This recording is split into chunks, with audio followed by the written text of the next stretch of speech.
공포라디오 이웃집 봉씨의 기묘한 이야기 실화령에 대해서. 오늘의 기묘한 이야기는 실화령이라는 귀신의 한 종류에 대해서 알려드릴까 합니다. 영화 여고괴담에서 귀신이 학생들과 어울리면서 누구도 그게 귀신이라 생각하지 못하는 경우가 많은 걸 볼 수가 있는데, 일단 학교에서만 나타나니까 일종의 지방령이라고 볼 수도 있는데, 이는 귀신의 형태로 나타난 것이 아니라 일반적인 사람의 모습으로 감쪽같이 나타났기에 기존의 귀신과 같은 취급을 하기에는 조금 다른 뭔가가 필요합니다. 그러나 심령학 분야에서도 아직 이런 식의 분류가 없기에 편의상 실화령과 몽화령이라는 이름으로 분류하겠습니다. 실화령은 인간의 모습으로 변한 귀신으로 대화도 나누고 만져지기도 하는 등 산 사람과 거의 차이가 없어서 누구도 눈치채지 못하는 귀신의 형태이고, 몽화령은 인간의 모습이긴 하지만 누가 봐도 귀신인 걸 아는 상태. 실화령처럼 사람과의 직접적인 접촉이나 대화는 잘 이루어지지 않습니다.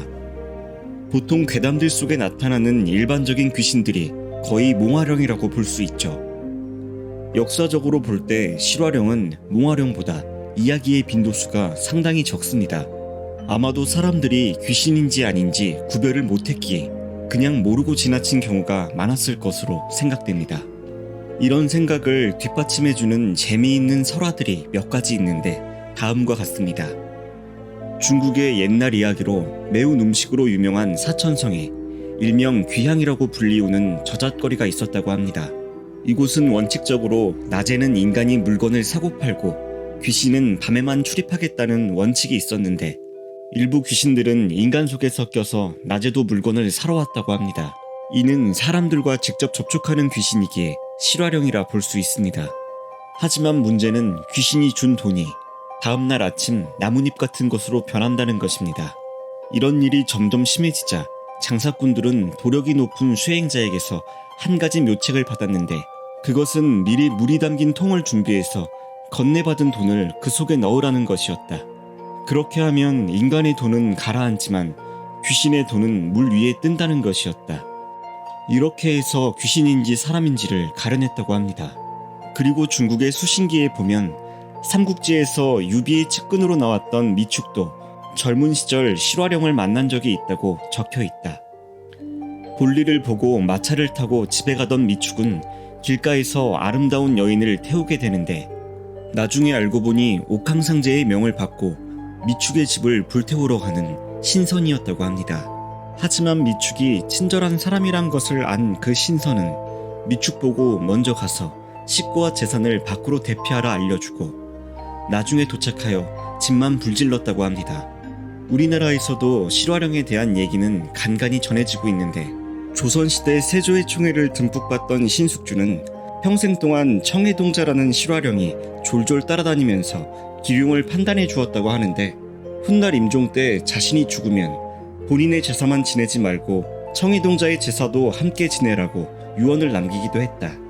그리고 성종 때 대제학과 호조판서 홍귀달이 연산군에게 바른 말을 가나다가 귀양을 가서 억울하게 죽었는데, 그의 친구인 송일에게 실화령으로 나타나서 추워 죽겠다며 술을 얻어 마신 이야기도 전해진다.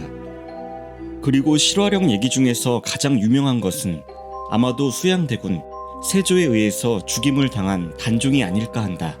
단종이 영월로 유배됐을 당시 세종 때 한성 부윤으로 지낸 추익한 역시 모든 관직을 버리고 따라 나섰다고 한다. 그런데 하루는 단종이 좋아하는 머루와 다래를 따서 돌아오는데, 말을 타고 오는 단종을 발견하고 넙죽 엎드려서 절을 했더니 단종은 머리가 복잡해서 잠시 산에 좀 다녀오겠다는 말을 남기고 저 멀리 사라졌다고 한다. 나중에 알고 보니 그때는 이미 단종이 승하한 후였다는 것이었다.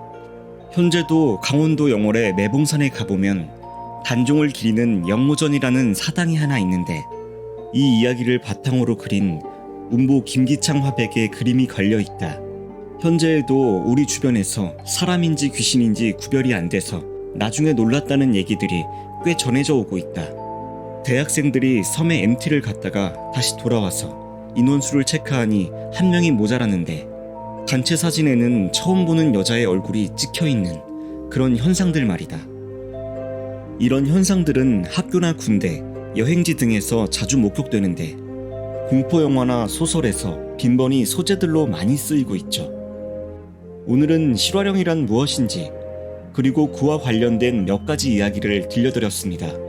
혹시 지금 내 주변에도 실화령이 있을지도 모릅니다. 단지 눈치를 채지 못했을 뿐이죠. 오늘의 기묘한 이야기는 여기까지입니다.